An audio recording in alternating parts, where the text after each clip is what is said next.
안녕하세요. 딸아이 하나를 둔 30대 여성입니다. 남편과는 이혼 소송 중인데 이제 거의 다 끝나가요. 그리고 다행히 좋은 결과가 나올 것 같아서 드디어 이렇게 제 이야기를 한번 해볼까 합니다. 그런데 막상 얘기를 하려니까 어디서부터 어떻게 이야기를 하는 게 좋을지 조금은 난감하기도 하네요.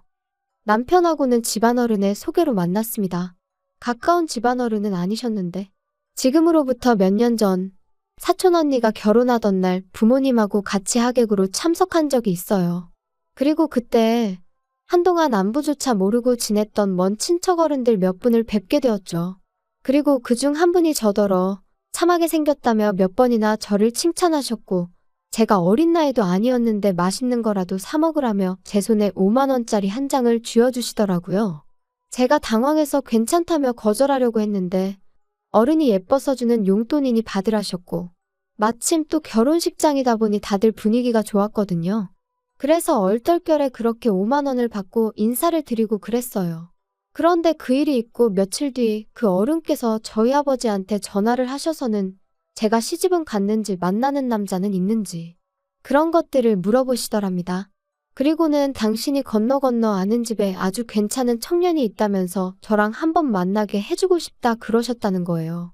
그리고 저는 당연히 싫다고 했어요. 솔직히 말하자면 거짓말 좀 보태서 불편해서 싫다고 아주 진저리를 쳤었죠. 원래도 자연스러운 만남을 추구하는 저였는데 잘 알지도 못하는 집안어른이 주선하는 자리라니 상상만 해도 불편해서 속이 다 울렁거렸다니까요. 하지만 부모님께선 듣자 하니 이미 어른께서 그쪽 집안에다가 말도 해놓으신 것 같고 그래서 제가 안 나가면 그 어른 체면이 말이 아니게 생겼답니다. 그러면서 그냥 집안어른 부탁이니 눈 딱 감고 나갔다 오라고 그리고 혹시 아냐 정말 괜찮은 사람이 나올지 하셨는데 솔직히 그런 말은 귀에 들어오지도 않더라고요. 그저 이게 그 5만 원을 받은 대가인가 싶은 게 황당하고 짜증도 나고 정말이지 기대는커녕 만나기도 전에 있는 대로 마음이 상해버렸다니까요. 하지만 약속 날짜가 다가올수록 집안어른이 중간에 계시다 보니 그래도 기왕 나가는 거 잘해서 나가야겠다는 생각이 들대요. 그래서 옷도 신경 써서 갖춰 입고 서둘러서 집을 나섰더니 약속 시간보다 10분 정도 일찍 도착하게 되었죠. 그런데 남편은 벌써 도착해 저를 기다리고 있었습니다. 그게 좀 인상적이었어요. 게다가 준비라도 해온 사람처럼 자기소개를 하는데 긴장한 목소리도 목소리인데 사람이 성실하단 게 느껴지더라고요. 뿐만 아니라 남편도 저랑 같은 작가의 팬이라는 사실을 알았을 땐 신기하면서 괜히 반갑기까지 한 게 그러니 대화는 또 얼마나 잘 통했겠어요? 시간 가는 줄 모른다는 게 어떤 건지 그때 처음 알았네요. 이후로 저희는 인연을 만났고 11월에 어느 날 남편의 프로포즈로 결혼까지 약속했어요. 그리고 양가의 축복 속에서 부부의 연을 맺게 되었는데 여기까지는 솔직히 별 문제가 없었거든요. 아니, 오히려 무르르듯 자연스럽게 흘러가서 정말 우리가 운명은 운명인가 보다 그런 생각까지 들었죠. 그런데 제가 딸아이를 출산하고 얼마 지나지 않아 생각지도 못한 일로 남편이란 사람에게 크게 실망하고 말았습니다. 산후조리원에서 나온 후 저는 소위 남들이 말하는 독박 육아를 시작했어요. 육아휴직을 쓰는 게 눈치가 보였지만 딸아이와 유대감을 형성하는 게 중요하다 생각해서 어렵게 내린 결정이었죠. 하지만 육아라는 게 정말 마음처럼 쉽지가 않더라고요. 그래서 어쩔 수 없이 친정어머니의 손을 빌리는 날이 하루 이틀 늘어났습니다. 남편이 못마땅해하는 눈치였지만 그때만 하더라도 저는 그저 남편이 저희 친정어머니한테 미안해서 그런다고 생각했어요. 한편으론 시어머니보단 친정어머니의 출입이 잦아지니 그게 불편해서 저러나 싶기도 했고요. 그러다 딸아이가 100일이 좀 지났을 무렵 제가 알아눕게 되었는데 다행히 열이 있거나 한 것은 아니었지만 전에 없이 딸아이 돌보는 게 힘에 부치대요? 그래서 남편에게 이야기를 하니 시터를 부르라는데 솔직히 좋은 시터분들도 많겠지만 워낙 흉흉한 뉴스가 판을 치던 시기였거든요. 그러니 비록 제가 집에 있다고 해도 함부로 잘 알지도 못하는 사람을 집에 들이기가 겁나더라고요. 그래서 결국 친정어머니를 오시라고 했어요. 한 2주 정도 저희 집에 계시면서 저 좀 도와달라고요. 참고로 시댁에도 여쭤봤지만 어머님께서는 아주 난색을 표하시며 가면 일당으로 한 20만 원씩은 받아야 한다는 말씀만 하셨습니다. 저희 상황을 뻔히 아시면서 그런 말씀을 하셨다는 건 한마디로 싫다는 말씀이셨죠. 그런데 저희 어머니가 와 계신 지 꼬박 일주일 되던 날이었어요. 현관을 들어서는 남편 표정이 좋지가 않더라고요. 그래서 제가 밖에서 무슨 일이라도 있었어? 표정이 왜 이렇게 안 좋아? 장모님은? 잠깐 뭐 사러 간다고 나가셨는데 왜? 장모님 안 씻으시냐? 진짜 요즘 집에만 들어오면 구역질이 난다, 구역질이 나. 그게 무슨 막말이야? 집에서 무슨 냄새가 난다고 그래? 그리고 냄새가 나도 그게 우리 엄마한테서 난다는 증거 있어? 장모님 오시기 전엔 안 났는데 장모님 오신 이후로 며칠째 내가 속이 미식거린다고. 그러면 100% 장모님 때문이지. 안 그래? 우리 엄마 아침 저녁으로 씻으시거든? 당신보다 더 자주? 알지도 못하면서 생사람 잡고 있어, 진짜. 남편과 대화가 끝나기가 무섭게 친정어머니가 들어오셨고 저는 저도 모르게 친정어머니의 표정을 살폈습니다. 다행히 어머니는 아무것도 듣지 못하신 듯 했지만 제 마음은 편치 않았죠. 게다가 남편 말이 신경 쓰여 저도 모르게 코를 킁킁거리며 어머니 냄새를 맡게 됐는데 그런 제 모습을 알아차리자마자 이 상황 자체가 너무 짜증나고 서럽고 그런데 이내 곧 저녁 식사를 하는 자리에서 남편이 이번엔 아주 노골적으로 인상을 쓰더니 또다시 무슨 냄새 안 나냐고 그러더라고요. 그리고는 저희 어머니더러 장모님 씻으셨어요? 그러는데 정말이지 진짜 밥상이고 뭐고 확 뒤집어 엎어버리고 싶더라니까요. 그리고 어머니는 금세 얼굴이 빨개지셔서는 씻었는데 왜 나한테 무슨 냄새라도 나냐면서 당황스러워 하셨는데 어찌나 분하던지 눈물이 다 날 것 같더라고요. 사실 저희 어머니는 제가 결혼하던 해까지 시장에서 아버지와 함께 튀김 가게를 하셨어요. 아버지의 사업이 망하고 이후로 마지막이란 각오로 주변 분들에게 돈을 빌려 시작하셨던 일이었죠. 돈 빌려준 사람들한테 하루라도 빨리 갚아줘야 된다고 그러면서도 저한테는 뭐 하나 부족한 거 없이 해주시려고 한 달에 딱 하루만 쉬시면서 그렇게 20년을 장사하셨습니다. 그리고 덕분에 지금은 떵떵거리며 살 정도는 아니어도 어디 가서 아쉬운 소리는 안 하고 사세요.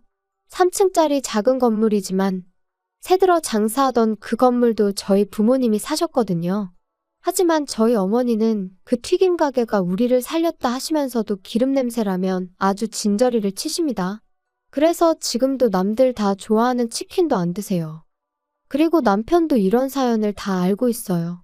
처음부터 숨길 생각도 없었지만 구구절절 얘기하려고 한 것도 아니었는데 남편이 어찌나 시부모님 고생하신 이야기를 우려먹고 또 우려먹던지 게다가 솔직히 제가 듣기엔 크게 고생하셨다는 느낌도 없었거든요. 하지만 자식 입장에선 자기 부모가 제일 애틋한 거 아니겠어요? 그래서 그런 남편에게 무안을 주는 대신 저도 저희 부모님 이야기를 했던 것뿐이었어요. 그리고 그때 분명히 이야기했거든요. 그런 이유로 우리 부모님은 두 분 다 냄새난다는 말에는 아주 예민하시다고요. 참고로 단지 튀김 냄새를 질리게 맡아서 그런 건 아니고 한참 장사에 매달리시던 무렵에는 정말 두 분 머리카락 한 올 한 올까지 소위 기름쩐내라고 하죠. 그 쩐내에 쩔어 있었어요. 그리고 두 분도 그 사실을 잘 알고 계셨기 때문에 정말 아침 저녁으로 몸이 벌게지도록 샤워를 하시더라고요. 특히나 어머니는 정말 살갗이 다 일어날 만큼. 그때를 생각하면 지금도 제 마음 한구석이 먹먹해져요. 아무튼 그랬는데 그 쩐내라는 게 쉽게 빠지질 않는 거예요. 그래서 결국엔 그 쩐내 때문에 싫은 소리를 듣게 되는 상황이 종종 있었고 그러니 다른 사람도 아닌 남편이 저희 어머니한테 냄새로 무안을 주었다는 사실을 저로서는 도무지 받아들일 수가 없었습니다. 그래서 이튿날 죽이 되든 밥이 되든 내가 애를 보겠다 하고 어머니는 가시라고 했어요. 며칠 같이 지내면서 어머니가 좀 편하게 대해주니까 인간이 장모 어려운 줄을 모르고 저딴 식으로 나오나 싶기도 했고 괜히 좋은 마음으로 오셔서는 상처만 받고 가시면 안 된다 싶었거든요. 남편이 하다못해 조심스럽게 여쭤보기라도 했다면 조금 위로가 되었을까요? 지금도 잘 모르겠어요. 확실한 건 있는 대로 인상을 찡그리며 싫은 티를 낸 그 얼굴이 제 뇌리에 너무나 선명하게 남았기에 며칠이 지나가도 남편이 꼴보기도 싫었다는 거죠. 그리고 말이 나왔으니 말이지만 까놓고 말해서 저라고 시부모님이 하시는 행동이 전부 다 마음에 들었겠어요? 식사 도중에 아버님은 트름을 열댓 번은 하시는 분이셨고 어머님은 설거지거리를 못하러 만드냐며 한 번도 반찬을 덜어서 드시질 않으셨습니다. 그래도 저는 평생을 저렇게 사신 분들이니 어떻게 다 내 입맛에 맞추겠나. 어쩌다 한 번이니 그냥 내가 이해하면 된다 생각하고 넘긴 적이 한두 번이 아니었어요. 그런데 남편이 먼저 그런 식으로 나오니 저도 더는 참지 말아야겠다고. 그게 뭐라고 아주 단단히 결심을 하게 되더라니까요. 그런데 그 일이 있고 얼마 지나지 않아 저는 청천벽력 같은 사실을 알게 되었습니다. 그렇게 친정어머니를 가시게 한 후로 마음 한켠이 답답하고 묵직한 게 그러다 하루는 그냥 무작정 친정부모님을 만나러 가고 싶더라고요. 그래서 연락도 없이 친정을 찾았는데 집안이 온통 어질러져 있었어요. 제가 알던 친정집 같지 않아서 도둑이라도 든 줄 알았을 정도로 말이죠. 그리고 그 사이에서 웬 서류 뭉치가 제 눈에 들어왔는데 그건 바로 어머니의 병원 서류였습니다. 게다가 그제서야 식탁 위에 잔뜩 늘어난 약봉지도 눈에 들어오고 결국 이게 다 뭐냐는 제 추궁에 아버지께서 친정어머니가 폐암위기라는 사실을 털어놓으셨어요. 그런데 더 충격적이었던 건 어머니도 아버지도 진작부터 알고 계셨으면서 임신 중인 제가 놀랄까봐 비밀로 하고 계셨다는 거였죠. 제가 어떻게 그러실 수가 있냐고, 그러다 어머니가 돌아가시기라도 하셨으면 나는 어떻게 살라고 그런 거냐고. 원망이라고 해야 할지 그때 그 감정은 한마디 단어로 설명할 수가 없네요. 아무튼 이후로 저는 바로 어머니를 모시고 병원을 찾았습니다.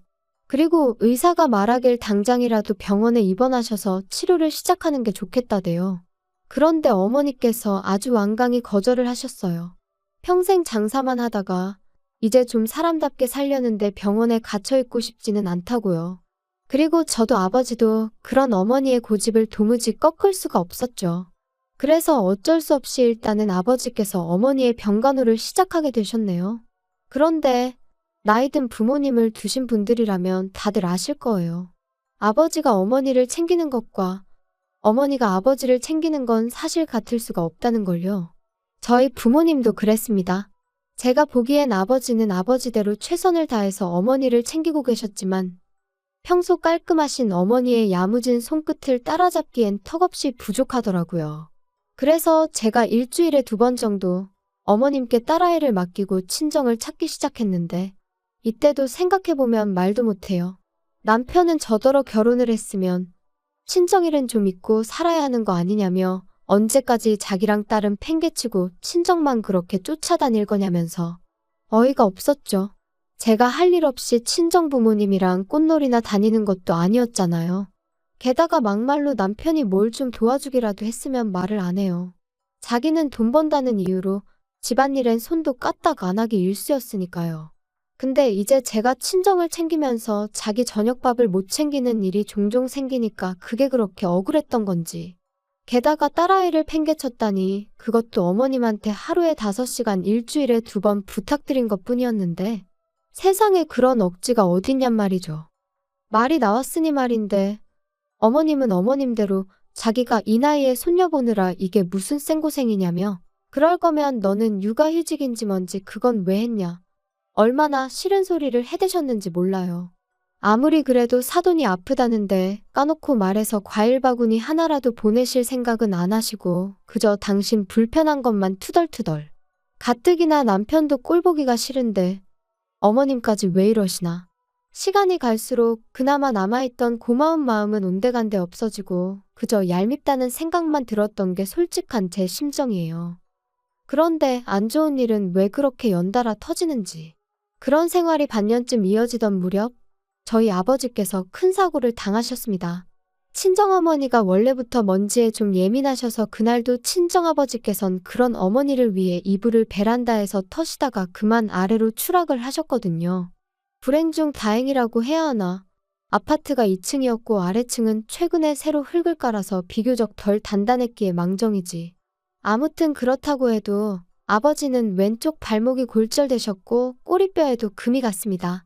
갈비뼈도 상태가 좋지 않았죠.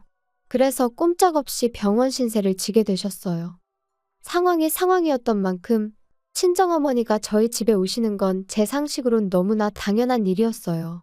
막말로 혼자 계시다가 쓰러지기라도 하시면 그땐 누가 책임을 지냔 말이죠. 하지만 남편의 반응은 냉정하기 짝이 없었습니다. 지금처럼 왔다 갔다 하면서 들여다봐드리면 되지 뭘 집으로 모시기를. 안 돼, 불편해. 지금이 편하고 불편하고 따질 상황이야? 난 우리 엄마 절대로 혼자 계시게 못해. 뭐 못하면 어쩔 건데 장인 장모님 돈도 있으신데 사람 쓰시면 되잖아. 아니면 장인어른 입원해 계시는 동안 장모님도 잠깐 병원에 계시게 하던가. 아니, 내가 우리 엄마를 평생 모시고 살자는 것도 아니고 아버지 퇴원하실 때까지만 몇 주만 좀 같이 지내자는 건데 그게 그렇게도 안 될 말이야?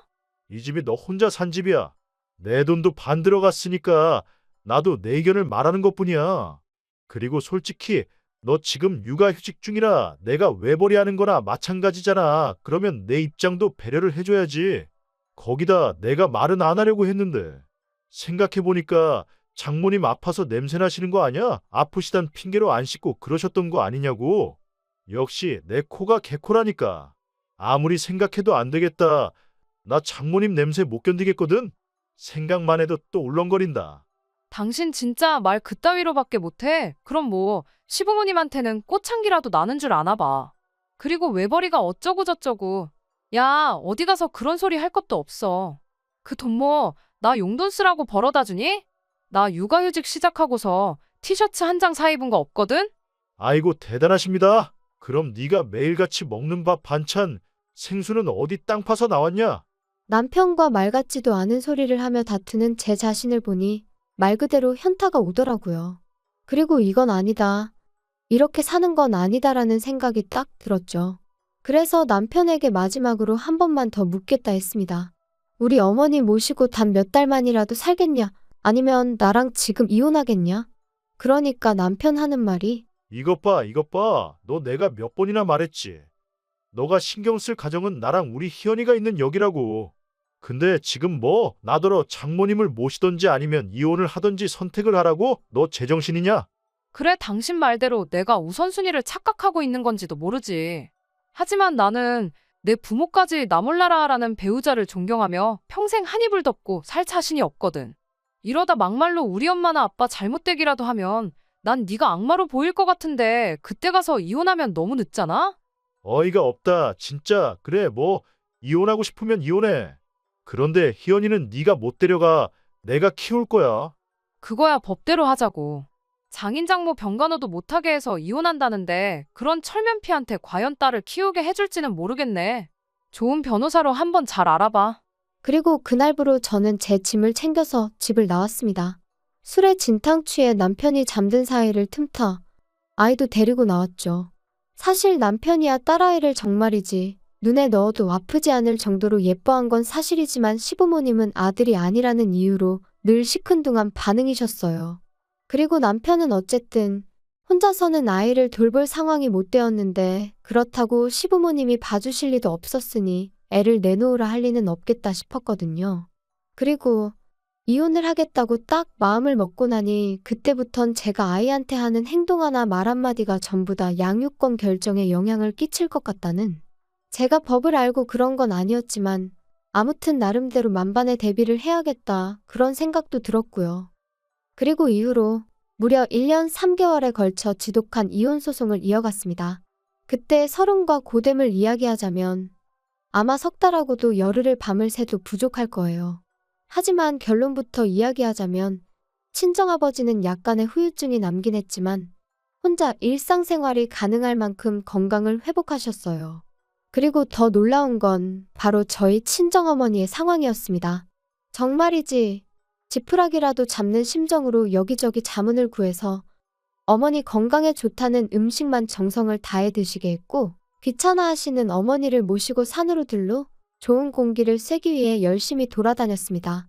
여담이지만 딸아이는 사촌 언니의 도움을 정말 많이 받았어요.